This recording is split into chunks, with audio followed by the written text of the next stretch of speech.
Glória a Deus, bom dia, Jaldemir. Pode se sentar. Glória a Deus.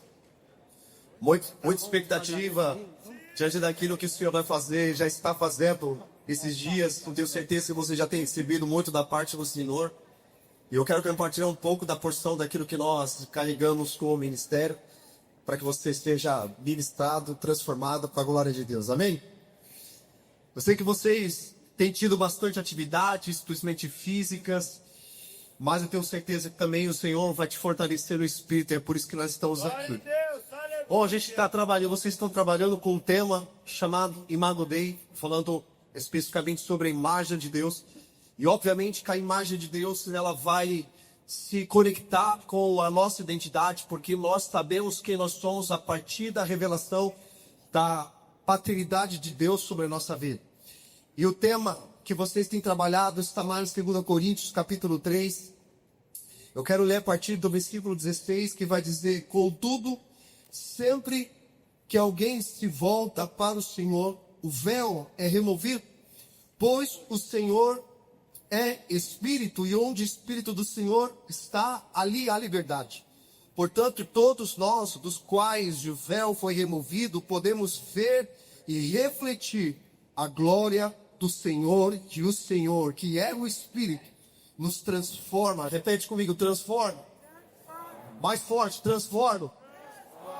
Transforma gradativamente a sua imagem gloriosa, deixando-nos cada vez mais parecidos com Ele. Amém? Quantos aqui querem se tornar parecidos com Jesus? Glória a Deus. Essa é a nossa jornada, irmãos, de nos tornar parecidos. Eu quero trazer um fundamento específico sobre isso, que o Evangelho não se trata daquilo que nós estamos falando apenas, mas o Evangelho se trata naquilo que nós estamos nos tornando, e no que nós estamos nos tornando. Porque um verdadeiro profeta, por exemplo, ele não é conhecido por aquilo que ele fala. Na Bíblia nós temos histórias de alguns profetas, como por exemplo o profeta Oséias. Deus fala para o profeta Oséias casar com uma prostituta. Já parou para pensar com um negócio doido com esse? E Oséias vai lá e casa com uma prostituta, para mostrar a infidelidade do povo com Deus. Deus também fala com outro profeta chamado Isaías, para ele andar com as nádegas de fora e descalço. Já parou para imaginar um profeta andando com as nádegas de fora? Talvez na sua imagem, na sua mente, passa um profeta com o seu bumbum de fora, né, andando pelas ruas de Jerusalém. Mas na verdade, quando ele fala com as nádegas de fora, é porque naquele período os profetas andavam com um tipo de vestimenta que identificavam eles como o profeta. E quando ele não tinha aquela vestimenta, então eles se referiam com umas nádegas de fora, ou seja, estava nu. E naquele momento, Deus estava revelando a nudez do povo com relação a ele. No Novo Testamento nós temos um personagem muito emblemático também, chamado João Batista. Quando confundiram ele com o Messias, no primeiro capítulo de João, você começa a observar isso. Ele começa a pregar o evangelho, o arrependimento. E ele começa a dizer: você que está roubando, para de roubar. Você que mente, para de mentir. E aí as pessoas começaram a dizer: quem é você? Você é a luz do mundo. Diga-nos quem tu és. E ele responde dizendo: eu sou a voz do que clama no deserto. Ele poderia ter dito: quer saber? Eu sou o Messias que vocês tanto esperam. Eu sou o Cordeiro de Deus. Eu sou o noivo que vocês tanto estão esperando. Mas não. A palavra de Deus diz que ele cita o livro do profeta Isaías e diz: eu sou a voz do que clama no deserto. Preparai o caminho do Senhor. Irmão, ele cita como um versículo.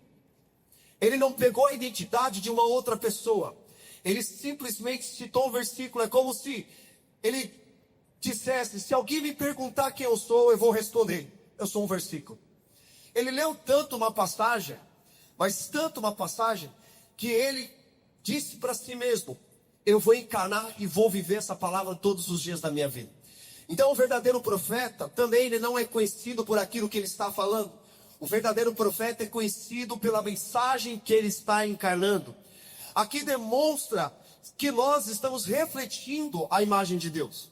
Porque quando fala de identidade, significa que o Filho, a criação de Deus, está revelando a natureza do Pai.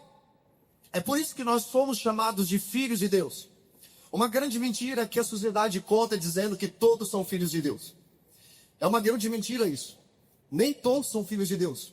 Mas a grande verdade é que nós podemos nos tornar filhos de Deus a partir da nossa fé em Cristo Jesus.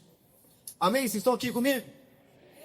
Então, quando nós lemos este texto, aqui Paulo está dizendo, versículo 18, portanto, todos nós, dos quais o véu foi removido, mostrando claramente que nem de todos o véu foi removido, porque continua vivendo num grande engano, uma grande mentira. Agora, para nós entendermos esse versículo, nós precisamos voltar lá em Gênesis. Gênesis é o princípio, Gênesis é o começo de todas as coisas. Ali a criação sendo feita por Deus, e quando Deus fala no último versículo, lá no primeiro capítulo, e tudo que Deus fez era... Vocês estão aqui, gente? Tudo que Deus fez era bom.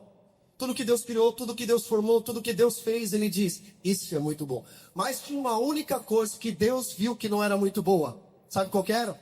Que o homem andasse sozinho. Glória a Deus pela vida das mulheres. Pode aplaudir as mulheres? Glória a Deus. Cadê as mulheres? Don't brag bem forte. Eu sei, conversando na mesa também, tirou as contusões nossas, que a maioria aqui estão solteiros, não é verdade? São solteiros. Então, sempre vai ter ali umas trocas de olhares, né? Umas conexões acontecendo. E eu sei que tem muita gente procurando ali o seu varão, a sua varoa, a sua tigela. Amém? Não é verdade? Então, muitos podem ter vindo, inclusive, para esse acampamento com o objetivo de não encontrar Jesus, mas de encontrar um parceiro, uma parceira. Talvez tenha sido essa a sua motivação, mas você pode ter caído do cavalo porque você não veio aqui para encontrar alguém para você casar. Você veio encontrar alguém aqui que vai te transformar. Aleluia. Amém, irmão? Porque se você coloca, a dica de quem é casado já há um bom tempo e está na caminhada por Jesus. Se você procura alguém para afirmar a tua identidade, você vai se perder por isso. Porque a tua identidade não pode estar firmada no relacionamento, no casamento, em filhos, em trabalho. A sua identidade deve estar firmada em Jesus. Por mais que a gente saiba dessa verdade, mas o emocionalismo do brasileiro fala mais alto. Então, assim, segura aí, tá? Segura a sua emoção. A gente vai também entender um pouquinho da criação. Aqui, quando nós olhamos para a criação de Deus, lá em Gênesis capítulo 2, versículo 15, fala que Deus posicionou o homem no jardim do Éden para cultivar e guardar a terra. Repete comigo, posição. Posição. A primeira coisa que o homem, para refletir a imagem de Deus, precisa ter é um posicionamento. E Deus posicionou o homem no jardim. Quando fala jardim, está falando da presença, da vontade de Deus. Todo cristão sabe que ele, ao fazer duas orações perigosas, quer saber quais são as duas orações perigosas? A primeira oração perigosa que nós fazemos é: Jesus, eu quero me tornar parecido contigo. A segunda oração perigosa que nós fazemos é: Senhor, eu quero viver no centro da tua vontade. E deixa eu te falar uma boa notícia: Deus ouve as nossas orações. E sempre quando Deus responde essas duas orações perigosas, primeiro, Ele vai nos levar a um deserto. Repete comigo, deserto. Algumas pessoas falam assim: nossa, cara, eu estou no deserto, estou passando uma luta. Meu Deus, até quando, Senhor, continuarei nesse deserto? Eu não estou ganhando dinheiro suficiente, as coisas estão conspirando contra mim, nada está acontecendo da maneira como eu planejei, estou no deserto. Deserto, meu querido, é um lugar de preparação, é um lugar de dependência, é um lugar de confiança. Então Deus vai nos levar ao deserto. E quando Deus nos leva ao deserto, a segunda resposta de oração que Deus dá para nós é: Deus permite diabo tentar a nossa vida. Meu Deus, não, eu quero viver uma vida boa. Eu quero tirar a carteira de motorista, eu completei 18 anos. Meu pai vai me dar um carro. Eu quero viajar para as nações, quero ir para Disney. Senhor Jesus, não volte porque eu ainda não casei. Estou solteiro. Cheguei aos 30 anos. Meu Deus, que desespero. Então a gente sempre vai lidar com tentações. Jovens, geralmente, eles lidam com tentações relacionadas à área da sexualidade, na área da identidade.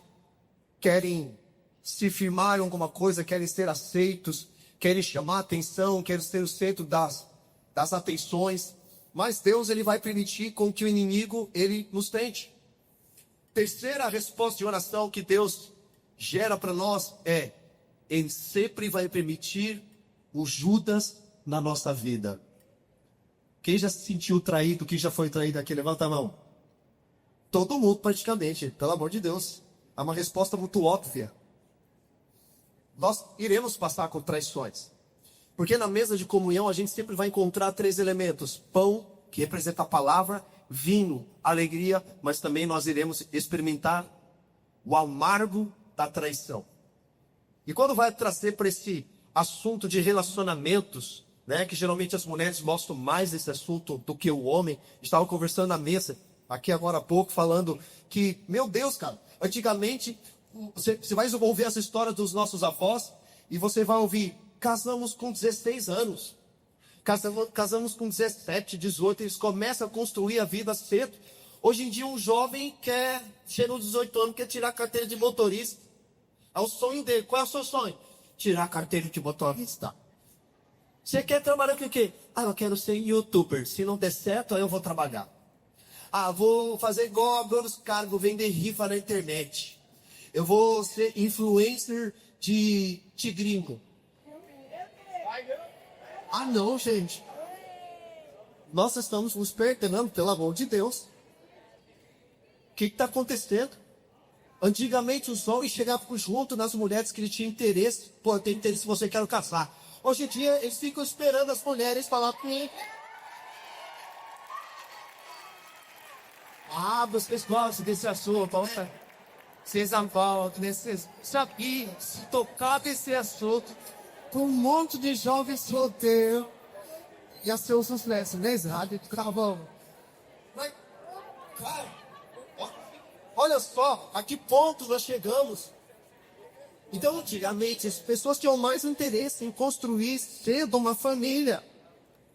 Hoje em dia parece que perdeu-se o interesse dos jovens de construir uma família. Deixa eu falar uma coisa, não sei se é assim com você na tua casa, mas na minha casa eu posso responder com autoridade. Nós já ensinamos os nossos filhos desde cedo a eles entenderem qual é o propósito deles agora, e quanto mais cedo eles entenderem quem eles são, o propósito do qual eles foram chamados, mais eles vão focar no propósito de Deus para a vida deles. Porque chega nos 18 anos, você tá perdidão. Eu não sei se eu caso, eu compro uma bicicleta. Eu gosto de tanta coisa. Eu tenho que fazer um teste vocacional. Eu gosto de administração, eu gosto de enfermagem, eu gosto de engenharia. Nossa, são tantas coisas. Eu não consigo tomar uma decisão. É óbvio. Tanta coisa acumulada na tua cabeça. Eu entendo. Eu também passei por isso. Já fiz parte dessa estatística. Mas hoje não mais. Para a glória de Deus. E qual é o meu papel? Minha função é ensinar os meus filhos quem eles são em Deus.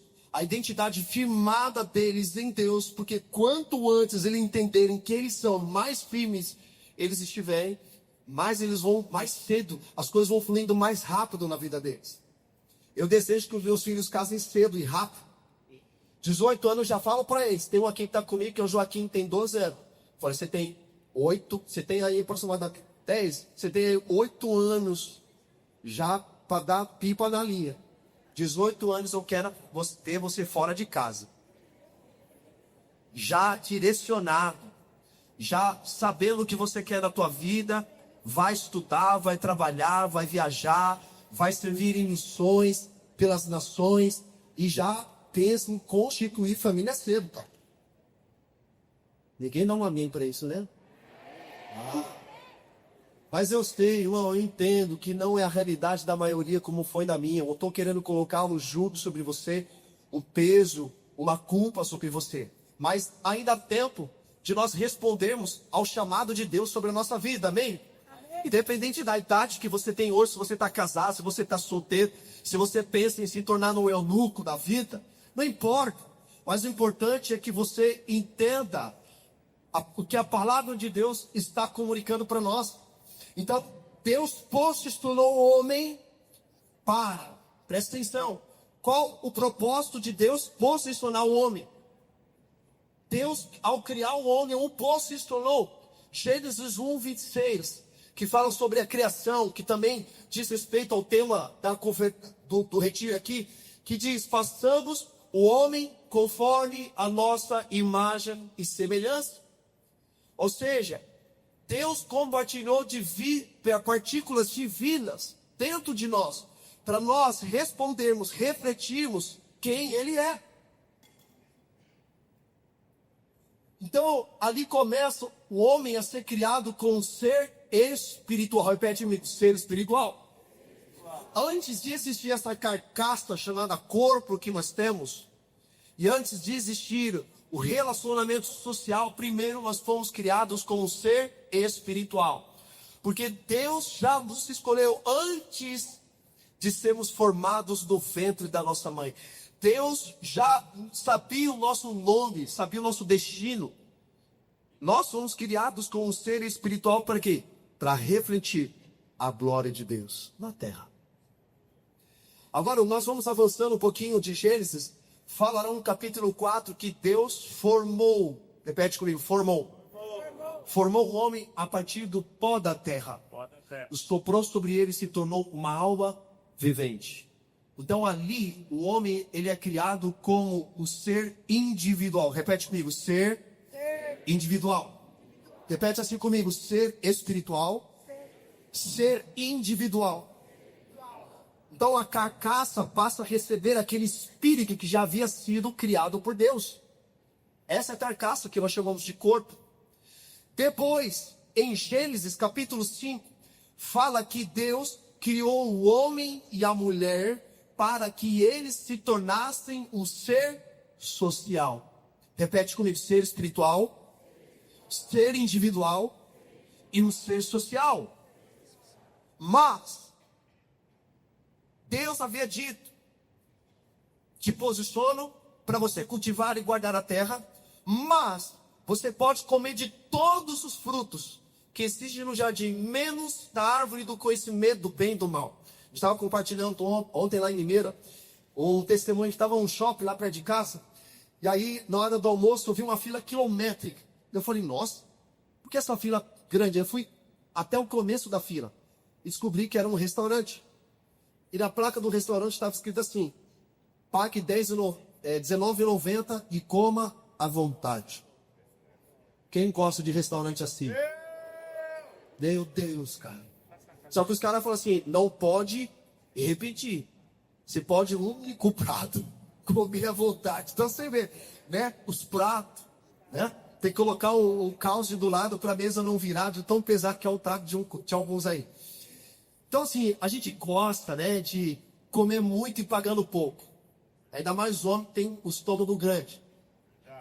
E ali fala para eles não comerem. Vocês podem comer tudo, menos da árvore do conhecimento do bem e do mal. Mas o que acontece? EBD. E já aprende desde pequeno que parece que tudo que é mais proibido é mais gostoso. E a gente fala assim, cara, eu vou pegar esse trem ali.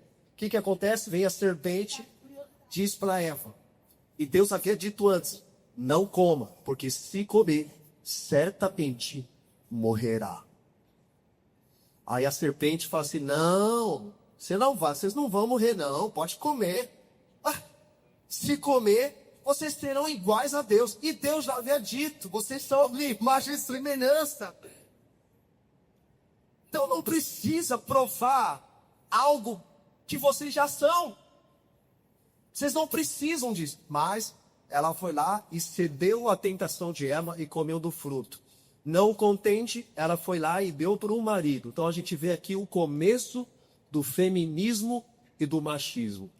Feminismo e machismo não começa agora não, com Simone de Beauvoir, essa ideologia toda que a gente vê agora. Isso começa lá na queda, meu irmão. Nós vemos ali o pecado de omissão do homem e vemos também a cobiça da mulher. Então temos um problema aqui. Então, antes de desobedecer a Deus, eles cobiçaram e se omitiram. E ali ambos comeram, e aí eles viram a consciência, e eles ouviram os passos de Deus no jardim do Éden, e aí Deus pergunta: onde está você, homem? Presta atenção. Lembra que Deus havia dito, Gênesis 2,15, Deus posicionou o homem. Então Deus pergunta: onde está você, homem? Deus não perguntou o que ele havia feito. Deus perguntou: onde você está? E o fato dele perder a consciência divina, ele fica literalmente perdido. A sua imagem e semelhança, então, é corrompida, é distorcida. E quando nós pecamos, irmãos, não deixaremos de ser a imagem e semelhança de Deus. Hoje, atualmente, somos mais de 8 bilhões de seres humanos na Terra. Todos são a imagem e semelhança de Deus. Mas eles perderam a identidade, a consciência do divino. Corromperam a identidade, distorceram aquilo que eles são em Deus. É por isso que nós encontramos muita gente que é habilidosa, criativa, mas canalizando para o lado errado. Quantas pessoas vocês conhecem? Ou talvez estejam pessoas aqui que nem conhecem a Cristo ainda, veio porque pela empolgação, viu que vai ter muitos jovens, me convidaram, e talvez você esteja aqui perdido, um monte de gente. Mas a verdade é que ao pecarmos, nós não deixaremos de ser a imagem e a semelhança de Deus. Não deixaremos de ser. Você continuará sendo criativo, habilidoso, na sua área, tem uma técnica, um monte de coisa. Mas está canalizando para o lado errado. Talvez você se pergunte: mas está dando tudo certo na minha vida. Mas está dando tudo certo na tua vida pela força do teu braço e não pela unção do Espírito. Porque uma coisa você pode conquistar com a força do teu braço, outra coisa é conquistar pela fé em Cristo Jesus. Então a gente vê ali a queda do homem, narrado na Bíblia como a queda do homem. E Deus pergunta: onde você está? Qual foi a resposta dele? Olha só, a alienação da mente humana. Deus pergunta uma coisa e ele responde outra. Onde você está? Eu tive medo e me escondi. Não foi isso que eu te perguntei. Não perguntei se você está com medo. Eu perguntei onde você está. E pelo fato dele estar perdido, a resposta dele passa a ser aleatória. Eu tive medo e me escondi. Mas quem falou para você comer desse fruto? Qual foi a resposta dele, irmão? A mulher que tu me deste. Eu não pedi. Você que me arrumou esse problema.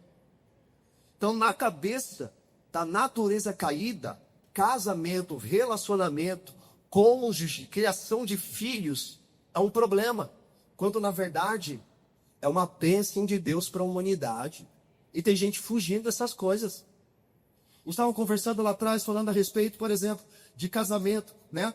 Que a gente não pode evitar o casamento. Não, quero focar no meu trabalho, quero ser bem sucedido. E aí quando eu tiver muito dinheiro, quando tiver estabilidade financeira, aí eu vou pensar em casar. Então você nunca vai casar com esses pensamentos, você nunca vai constituir família. Casei com 3 mil reais, irmão, para fazer uma festa do casamento. Aleluia.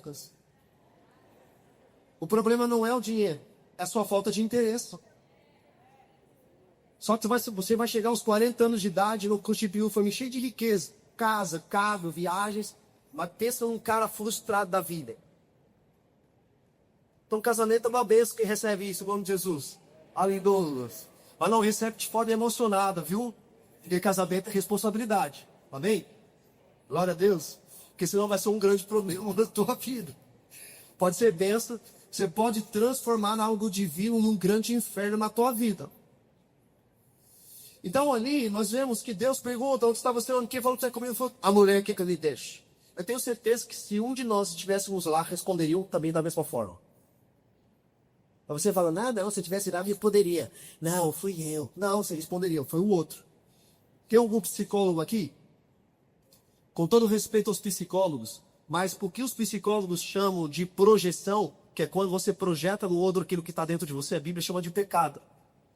Ao invés da gente assumir responsabilidade sobre as oportunidades que Deus está nos dando, nós sempre dizemos, foi o outro. Não, eu pequei por causa do fulano.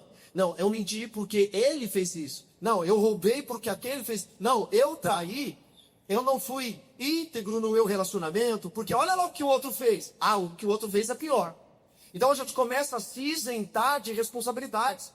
E isso não cabe apenas ao homem, mas também à mulher, porque Deus pergunta, mas quem falou para você comer desse fruto? A serpente. Percebe? Todo mundo se isentando de responsabilidades ali. Ali nós chamamos de queda, mas também ali nós falamos de um coração caído. E Deus havia dito, vocês são a minha imagem e semelhança. Então as únicas 3 coisas que Deus não colocou dentro de nós ao nos criar foi a onipresença, porque nós não estamos em todos os lugares, por mais que a gente gostaria de estar. Nós não temos a onisciência, porque você não conhece todas as coisas. Hoje em dia na internet todo mundo sabe de tudo, né? Todo mundo é especialista em guerra da Ucrânia, todo mundo é especialista em guerra de Gaza, todo mundo é especialista de alguma coisa. Parece que todo mundo sabe de tudo. E também, nós vemos claramente que ambos estão em pecado e já não tem mais a percepção da realidade divina na qual eles estavam. Então ali na queda nós vemos o efeito consequência de 3 problemas do pecado. Primeiro, a separação psicológica consigo mesmo. Você deixa de entender quem você é e começa a olhar no espelho e fala assim, meu Deus, quem eu sou, qual é o meu propósito de vida, eu não sei para onde eu vou, qual é o meu destino, o que eu faço da vida, fica perdido.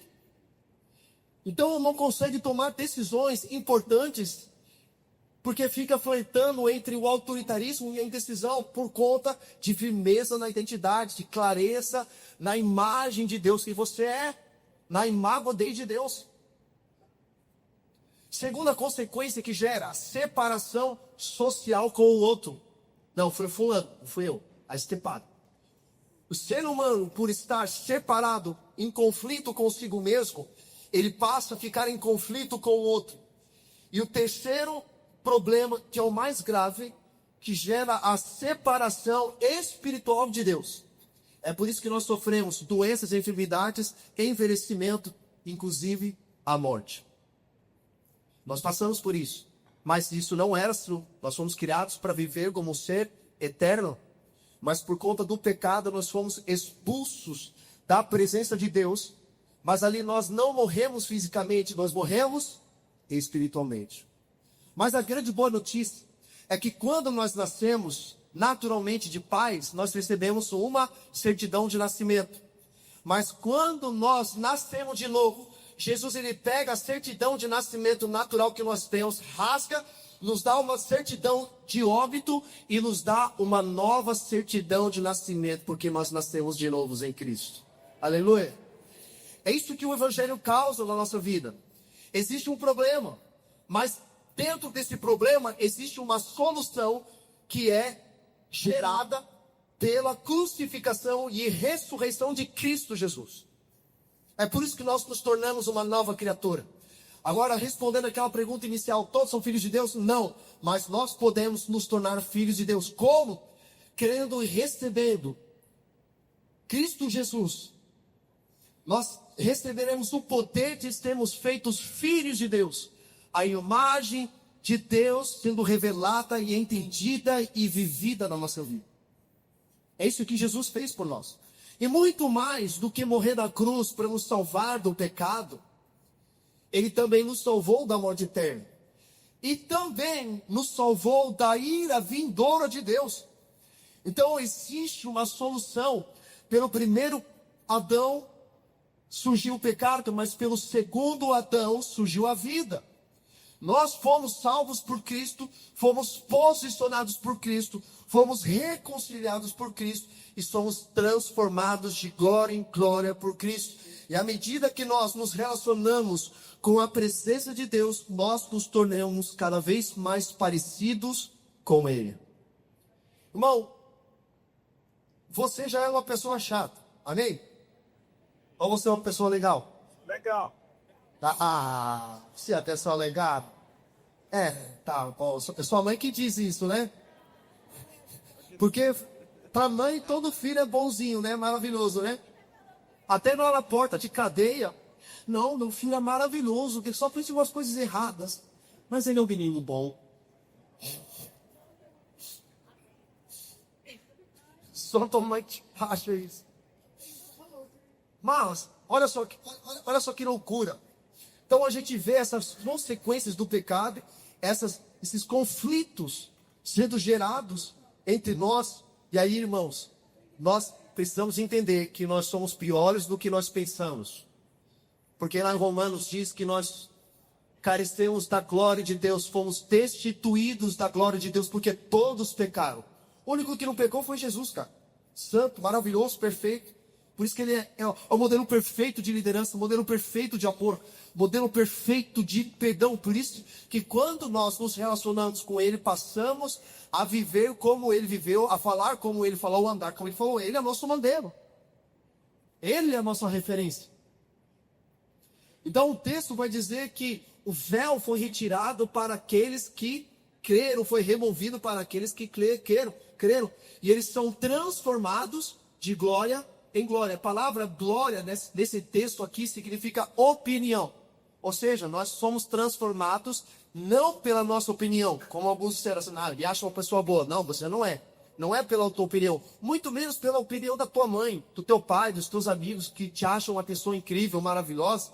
Mas você não é. Mas nós somos transformados de acordo com a opinião de Deus. O que Deus diz a nosso respeito é o que deve prevalecer na nossa vida. Enquanto Romanos 3 diz que nós somos piores do que nós pensamos, lá em Romanos 5 diz que nós somos mais amados do que nós imaginamos. Aleluia. Mesmo sendo tranqueira, Deus nos ama. E sabendo que com a força do nosso braço, com a inteligência, com o intelecto que nós temos, que nós podemos adquirir isso estudando, fazendo um curso, um monte de coisa, nada se compara à graciosidade, à grandeza de Jesus em nossa vida. Quais aqui estão entendendo isso? Agora, quando a gente vai entender esse contexto, irmão, sempre me leva à memória. Por exemplo, a minha mãe. A minha mãe gosta de animal. Tem gente, quem gosta de animal aqui? Quem é pai de pet aqui? Tem os pais de pet aqui. Deixa eu falar uma coisa para vocês. Com todo amor da vida e segundo a palavra de Deus, tem gente que gosta mais da presença de um animal do que um ser humano. Não é esse jargão na sociedade? Não, eu prefiro a presença de um cachorro do que de um homem, de um enxergue. Porque o cachorrinho não faz mal para ninguém. Mas o ser humano, E gente, deixa eu falar, eu amo animal. Gosto de animal. Eu amo apartamento. Não é legal ter animal dentro do apartamento que limita ali a atividade daquele animal. Eu já tive muito cachorro. E já fiquei doente em volta de um cachorro meu que fugiu de casa quando era criança. Irmão, eu fiquei desesperado. Fiquei doente, uma série de coisas. Mas eu tô para conhecer alguém que ama mais animal do que minha mãe. Eu lembro quando criança, minha mãe tinha uns 5 gatos em casa. Aí teve um gato que chamava Mari. E o gato lá, no braço dela. E ela chorava como se fosse a perda de um familiar. E ela chorava, descontroladamente. Eu falava, mãe, pelo amor de Deus, o gato morreu. Vamos enterrar esse gato e vamos procurar outro. E vida que segue. Aí morreu o Gustavo. Morreu o Edson. Morreu o Camilo. Morreu a Priscila lá no braço dela. Duas. Coitado. Tinha uns que morreram, né? Briga de gato, caiu do telhado, outros morreram de velhice mesmo. Mas ele é engraçado porque até hoje minha mãe gosta de animal e quando morre um animal, minha mãe chora descontroladamente. Por que eu estou falando isso? Talvez você está se perguntando, tá, por que ele entrou por essa ideia? Porque, irmão, olha só a natureza caída, a gente passou a amar mais o animal do que o ser humano. Quer um exemplo disso? Você sabia que os cartórios hoje estão cada vez mais ricos por conta do divórcio? E cada dia mais aumenta o número de pet shops nas cidades. Porque é uma grande procura, uma grande demanda.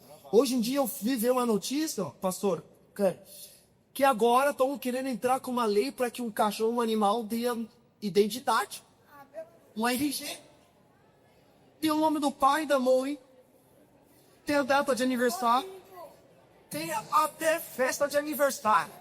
Chama a cachorrada toda. Prepara uma mesa, um bolo. Faz os convites. Aí começa a cantar o parabéns. Cachorrei, sei lá o que é. E aí, irmãos, fizeram até um culto lá em Goiânia. Eu falei, não, isso é brincadeira. Não é possível. Fizeram um culto pet. Pet, para alcançar pessoas que são pais de pet. Eu falei, meu Deus, vai ter uma salvação aqui. Vamos orar pelos animais para que eles estejam salvos. Entregar a vida para Jesus. Como é que vai ser a resposta deles? Quer entregar a sua vida para Jesus? Eu falei, não, é mesmo. Chegou para mim lá no WhatsApp, o banner, eu falei, não, isso aqui é zoação, não é possível. Não. Aí eu, curioso, né? Falei, deixa eu entrar no Instagram, lá da igreja, né? Irmão do céu, quando eu entrei, realmente era o culto pet. Falei, não é possível, cara. Mas não é a ideia deles. A ideia deles era alcançar pessoas que são pais de pet, que não conhecem Jesus, não vão para a igreja, mas era uma ferramenta de alcançar essas pessoas. E tem até aquelas pessoas, puxa, eu queria que a igreja fosse igual ao shopping center, que eu posso levar meu cachorro vir. Ai, gente. Desculpa você aí que é pai de pet. Ah, não. Ele tá passando os limites. Eu amo animal, pode ter animalzinho, pode dar colher, pode dar até RG se quiser pra ele. Mas tratar um animal como se fosse filho, eu acho que já é demais. Você sabe, então Ah, não. Alguns falam assim, não, mas o animal pode ser salvo. Quando a gente tiver outra glória com Jesus, vai ter os animais. Eu acredito que na consumação de todas as coisas, a terra não será destruída. A terra será restaurada até no reino animal. Você já viu aqueles documentários Animal Planet que mostram os leões caçando os outros animais? É uma guerra de sobrevivência, porque para você sobreviver, você precisa matar um outro. No reino animal é isso. Mas na criação não era assim. Existe uma palavra profética, avivalista, que fala que nos últimos dias, para aqueles que amam o avivamento, é que o leão habitará com o cordeiro. Glória a Deus. E o leopardo não fará mal nem dano algum. A criança pegará na serpente. Porque era assim na criação. Não havia esse desequilíbrio da humanidade, da criação de Deus. E quando fala restauração de todas as coisas, não é o ser humano, mas toda a criação. Céus e terra, a ecologia, os animais, todos serão restaurados. Eu creio nisso, a Bíblia fala sobre isso. Glória a Deus para os animais, irmãos, vai estar demais. Então a gente está perdendo a noção das coisas. É por isso o crescimento do divórcio, é por isso o crescimento dos pet shops, porque as pessoas não querem mais casar, não querem ter filhos. E agora eu falo assim, não, eu prefiro. A gente decidiu não ter filhos. A gente adotou aqui uns 3 cachorros, e aí é o Pedro, Thiago e João. Aí para todo lugar que vai, leva os 3. Né, os 3 cachorrinhos, obviamente. Para tudo quanto é lugar. Aí você vê a queda da natureza do homem. Você fala, cara, não dá. Ah, não dá, tá demais. Com os animais, glória a Deus. Mas a gente tá passando dos limites, tá? Amém? Vocês vão ficar chateados comigo. Não, se ficar, problema seu. Depois libera perdão aí e se resolve com Jesus. Ou falou mal do meu bairro. Meu Deus. Ou tá aqui do meu mar, não vai ser salvo. Que mar? Tem gente que acredita que salvação não é animal. E eu acredito na redenção. Eu acredito na restauração de todas as coisas. Mas voltando aqui. Então a gente vê essa questão de falta de revelação da imagem de Deus. Deus reflete a imagem dele não apenas no ser humano. O ser humano, ele deve manifestar a natureza do Pai. Bondade, mansidão, amor, bondade, mas por conta da queda do homem, gerou-se esse desequilíbrio que nós temos hoje. É por isso que a gente briga com a gente mesmo, briga com o outro e briga com Deus. Coloca a culpa em Deus. Isso é natureza caída, isso é coração caído. Mas esse coração caído, ele pode ser restaurado. Uma coisa que eu acho que já falei no culto lá da Nazareno Central, é que quando você, ao pecar, você distorce a natureza de Deus, você corrompe a natureza de Deus, mas você não deixa de se tornar a imagem de Deus. Só que existe um ponto importante que nós precisamos entender aqui, que é a questão da redenção de Cristo sobre todas as coisas. Você pode, por exemplo, passar 20 anos fazendo terapia psicológica, psiquiátrica. Você pode tomar remédio para tentar dormir. Você pode fazer tudo, e glória a Deus por isso. A gente incentiva, faça terapias, procure profissionais da área da saúde para te ajudar ali em algumas questões da tua alma humana. Mas deixa eu falar uma coisa. O problema do coração caído não é 20 anos de terapia, não é usando remédio para você ser curado. Eu creio que Deus pode usar essas ciências, mas o problema do coração caído, somente Jesus tem poder para curar esse problema.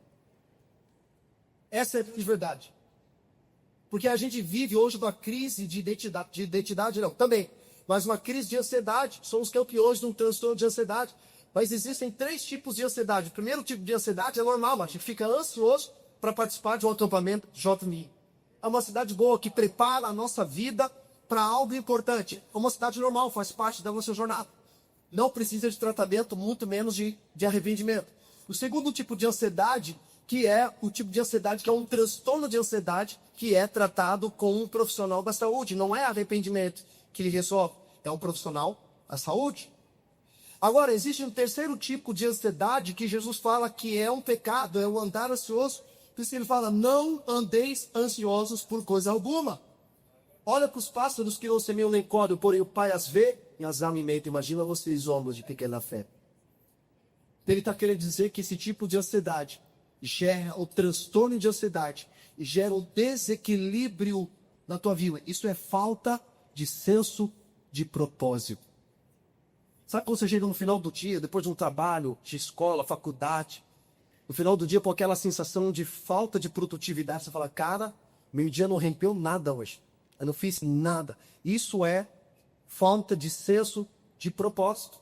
Mesmo que as coisas não deram certo, não aconteceu da forma como você esperava, aquele que está em Cristo é firmado que fala assim, Deus, mesmo que as coisas não aconteceram da forma como eu esperava, do jeito que eu queria, e eu continuo crendo que o Senhor está no controle de todas as coisas. Então ele tem uma identidade firmada, porque ele tem um senso da imagem de Deus. E quando a gente vai falar sobre identidade, existem camadas. A primeira camada, até os psicólogos chamam de autoimagem, que é autoimagem, ela é aquilo que disser a teu respeito for formando a sua identidade. E criança, por exemplo, ela não tem filtro daquilo que ela escuta. Aquilo que ela escuta, ela vai tomando como verdade. Eu já ouvi muito do meu pai quando era criança, você não serve para nada, vamos morar debaixo da ponte, que isso, aquilo, outro. Então eu achava que aquilo era verdade. E foi formando a minha identidade como pessoa. Eu vi a destruição da família dos meus pais e falei assim, não quero casar, não quero isso, não quero aquilo outro, porque da família do meu pai é assim, não quero. Tem também o que eles chamam de autoconhecimento. Autoconhecimento é a palavra lecheleha, vá dentro de si e se conheça em Deus. E a terceira camada dessa identidade é o que nós conhecemos como a imago Dei, a imagem de Deus, o que restaura a nossa identidade de quem nós somos criados para ser e fazer, é a imagem de Deus. É a imago Dei. Eu lembro no ano de 2008, eu trabalhava com shows com bandas internacionais, fazendo um turnê de bandas na América Latina. E eu lembro que a gente passou por um período complicadíssimo, alguns anos. Foi no ano de 2008. Fazer um turnê de uma banda americana e estava dando tudo errado. Eu falei, cara, o que eu estou fazendo da minha vida? Aí eu lembro que quando eu voltei para casa, Eu liguei pro meu irmão, perguntei, cara, onde você tá? Ah, tô aqui numa cela. Ah, beleza, eu tô indo aí. Eu tava muito vulnerável, muito, assim, acabar. Se aparecesse um testemunho de Jeová na minha frente, eu acho que eu seria testemunho. Eu tava muito, muito vulnerável. Aí eu falei, aí eu lembrei do meu irmão, eu falei, pô, meu irmão é crente, cara, vou lá, perguntar onde ele tá, e ele falou, tô aqui nessa, tô indo aí. Cheguei lá, tava tendo a cela, falando de Jesus e tal, eu falei, pô, legal, bacana e tal. Eu era muito um cara antagônico, um cara que batia de frente, assim, com os evangélicos naquela época. Até hoje eu bato de frente com alguns, né? Naquela época era pior. E aí eu lembro que eles me convidavam para ir com o retiro. Eu falei assim, ah, não, cara, é retiro 3 dias. Ah, o que vocês vão falar? Não, a gente não pode dizer, a gente já fala. Para ver, eu sento, estou ali, e posso falar o que é. Beleza, eu vou nesse trem aí. Fui, cara. Aí parecia mais uma clínica de reabilitação, né? Tava marcado para sair às 8, saindo 11 horas. O primeiro culto começou 2 horas da manhã. E aí tinha que acordar às 7 horas da manhã. Eu falei, meu Deus, cara, que loucura é essa? Cara, eu não prestei atenção em nada. Fiquei passando a maior parte do tempo dormindo. Aí teve uma ministração que falaram sobre a paternidade de Deus. Falaram sobre esse tema. E marotei. Falei, nossa, cara, eu nunca ouvi falar desse meio conceitual, mas fiquei ouvindo. Aí o cara começou a falar de paternidade, de famílias destruídas, de identidade, não sei o quê, papapá. Que aí falou para liberar perdão para as pessoas que fizeram mal para minha vida. Eu comecei a liberar perdão às pessoas que eu lembrava e tal. Aí, beleza, naquela choradeira toda, tava lá ajoelhado no chão, e veio um irmão, pôs as mãos sobre mim, e falou assim, cara, tá faltando mais alguém? Eu falei, não. Meu coração tá limpo, tá de boa. Aí ele falou uma palavra óbvia. E qual é a sua relação com o teu pai? Como é que tá? Ah, não. Eu tiro meu pai da história aí, dessa equação. Não.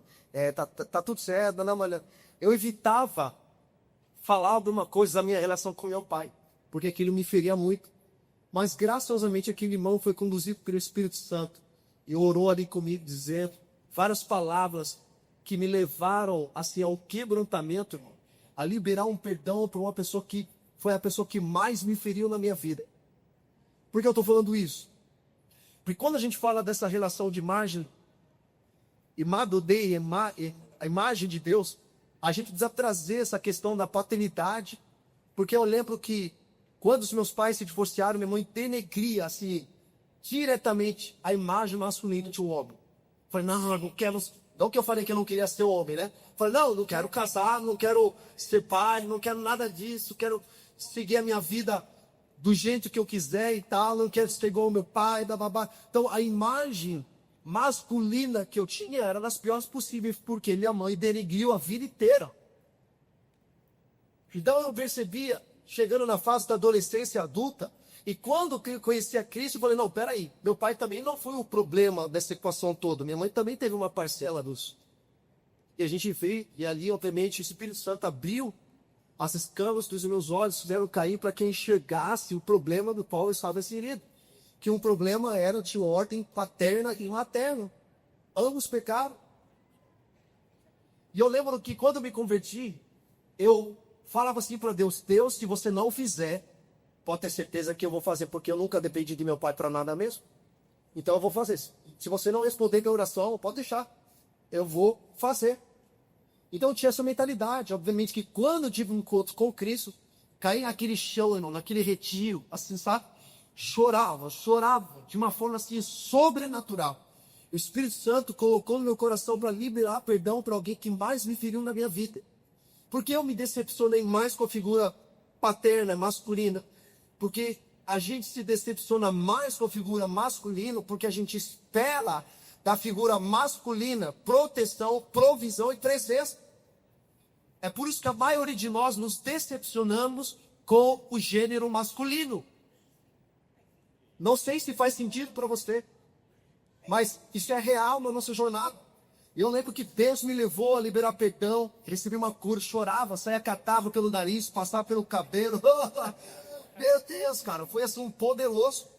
E eu preciso lembrar todos os dias desse momento, porque isso me traz a memória, aquilo que me dá esperança de onde Deus me tirou e onde eu estou hoje. O que Deus fez na minha vida. A transformação de glória em glória, quando o véu foi tirado dos meus olhos, eu passei a ver e contemplar a face do Senhor. E quando fala contemplação, está falando de transformação. contemplação, diz respeito à adoração. Alguns pensam que adoração ou não. Eu vou no culto, vou levantar minha mão, e aí vou dar bautismo, e aí já estou fazendo a minha cota da semana, tá pago. Tem um homem que o senhor levou no ano de 82, chamado Keith Green. Ele foi um grande missionário, irmãos, assim, um cara violento. E aí, ele fala uma coisa interessante. Ele fala que algumas pessoas vão para o culto da igreja no domingo como se estivesse visitando um preso do presídio no domingo. Sabe qual é o dia de visita de um preso? Domingo. Sabe quanto tempo dura a visitação de um preso? 2 horas. É muito parecido com o tempo que nós temos no culto de domingo. E aí você vai lá, levanta a mão, entrega o seu dízimo, ouve a palavra, senta lá na cadeira, recebe a palavra, e aí muitos de nós, como ele diz, palavras que firme, nós chegamos para Jesus no culto de domingo e perguntamos: e aí, Jesus, está tudo bem aí? Como é que estão te tratando? Está comendo direitinho? Está fazendo os exercícios? Ó, mas fica tranquilo. No próximo domingo eu volto para saber como é que você está, beleza? A gente começa a tratar essa contemplação só no domingo, mas deixa eu falar uma coisa.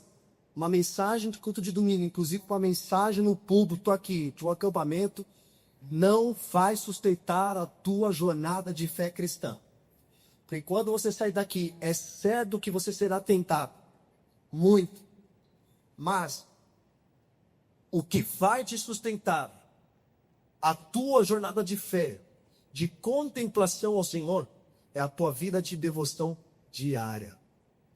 O que nos mantém firmes, constantes, perseverantes até o fim, é a nossa permanência diante do Senhor todos os dias. Se alimentando da palavra, um pastor estava contando tudo que a gente puder fazer para engajar as pessoas em oração, em devoção, leitura bíblica. A gente vai fazer, nem que tenha que usar acampamento, nem que tenha que usar competições, cabo de guerra, isso, aquilo, outro, mas sobretudo a presença e a palavra de Deus. Porque, irmão, deixa eu falar uma coisa, você sabe muito bem, enquanto nós estamos aqui, existem muitas pessoas morrendo, se perdendo lá fora. E falamos lá atrás, cara, precisa ter os dois, o retiro, aqueles que precisam se retirar mesmo, investir tempo em conhecer ao Senhor, e existem aqueles que estão na linha de frente, lá no evangelismo. Mas deixa eu falar uma coisa, aqui nós estamos com conforto. Tá tudo lindo, maravilhoso. Competições, torta na cara, quiz, cara, lindo, a gente se diverte, colecionamos memórias, mas o segundo tempo da partida é lá fora. Aqui são os 15 minutos de intervalo de um jogo. Nós estamos recebendo instruções, recebendo orientações dos treinadores, ali puxão de orelha daqui e dali, para nos preparar, para voltarmos para o segundo tempo do jogo. Voltarmos com gás, voltarmos com mais fé, voltarmos com mais ousadia, com mais coragem do Espírito Santo, para fazermos diferença lá fora, e refletindo a imagem e semelhança de Deus. Para aqueles que estão perdidos, como no dia nós estivemos perdidos. Você só pode apontar um caminho para alguém que está perdido, porque você já esteve naquele lugar, porque você conhece o caminho. E, mano, deixa eu falar uma coisa maravilhosa. Inclusive, nós falamos ontem, vou terminar aqui minha mensagem. Várias vezes na Bíblia a gente encontra referências de Jesus assentado sobre o trono. Várias, em Apocalipse, ao que está assentado sobre o trono. Quando fala assentado à direita de Deus Pai, está falando de alguém que está julgando, está governando. E quando nós olhamos aquela imagem, né, Jesus está sentado, subiu aos céus, e ali ele sentou à direita de Deus Pai Todo-Poderoso, de onde há de vir e julgar os vivos e os mortos. Nós cremos nisso, maravilhoso, cara, show de bola. Mas quando nós olhamos lá em Atos capítulo 7, a partir do versículo 56, fala de um homem, assim como muitos de nós que éramos jovens naquela época, chamado Estevão. Estevão foi levantado como um homem, um diácono, e o critério principal para um homem ser levantado como um líder era que ele fosse um homem cheio do Espírito Santo de Deus. Era um homem que buscava a palavra. Provavelmente tinha as mesmas, ou melhor, tinha as mesmas tentações que a gente, um jovem que desejava as mesmas coisas que a gente. Só que ali ele começa a pregar o evangelho para religiosos de cheios Apocalipse. Os caras ficaram irados. E a Bíblia vai falar o seguinte, que quando ele estava sendo apedrejado, ele foi um homem cheio do Espírito Santo. E sabe de uma coisa que acontece naquele momento? Ao invés dele ver Jesus sentado à direita de Deus Pai, ele viu Jesus em pé. Aí eu olhei para isso e falei assim, uau, cara. O que fez Jesus ficar em pé? A atitude dele diante daquilo que Deus estava comunicando para ele. Então, por isso, nesse tempo, Deus está levantando uma geração que não será conhecida por aquilo que está falando apenas, mas uma geração que está encarnando a palavra, vivendo de verdade. Porque, irmão, a gente já ouviu falar muito, né? Fala muito, até papagaio fala. Muito gogó. A gente precisa sustentar aquilo que nós estamos falando. Lembra de Pedro? Jesus, ao ressuscitar, ele pergunta 3 vezes para Pedro, porque ele tinha rejeitado Jesus 3 vezes. E ele pergunta, tu me amas? Sim, Senhor, eu te amo. Pela segunda vez, Pedro, tu me amas? Sim, Senhor, eu te amo. Pela terceira vez, Jesus pergunta, Pedro, tu me amas? Senhor, só tu sabes. Porque, mais uma vez, ele estava falando aquilo que ele não estava sustentando. Porque várias vezes na Bíblia ele fala, nunca vou te abandonar. Nunca vou te negar, Jesus. Nunca vou te rejeitar. E Jesus fala assim, Pedro, tu é brasileiro, né? Tamo junto, qualquer coisa me liga. Esse negócio aí já ouvi em algum lugar. Isso eu acho que é até dos brasileiros. Pedro falhava, porque aquilo que ele falava não era sustentado pelo caráter. Então eu creio que nesses dias, Deus está levantando uma geração de jovens, homens e mulheres, que não serão conhecidos por aquilo que eles estão falando, mas serão conhecidos pela mensagem que eles estão encarnando. Será que é você que vai responder ao chamado de Deus nesses dias? De viver o Evangelho de maneira muito genuína, verdadeira, não pela boca, mas pelas atitudes também. Eu creio nisso, e nós estamos gastando a nossa vida em buscar despertar uma geração que não cairá, mas se levantará e levará a mão de Jesus aos lugares mais necessitados da nossa nação, da nossa cidade. O mundo precisa ouvir e ver aquilo que nós carregamos, refletindo a imagem e semelhança de Deus por onde nós passamos. Amém? Vocês estão aqui comigo? Quantos aqui desejam entrar nesse lugar de encarnar a palavra do Senhor de verdade? Deus sempre levantou jovens, avivalistas, que desejavam viver o chamado de Deus de forma genuína. Eu creio que Ele está fazendo nesses dias. E nós queremos responder ao chamado de Deus. Não de forma emocionada, mas de forma entendida, convicta. Dizendo, Senhor, nós gastaremos as nossas vidas e fazendo a Tua vontade nesses dias. Eu creio nisso em nome de Jesus. Você crê nisso? Se você crê nisso, vai ficar de pé. Eu quero orar por você.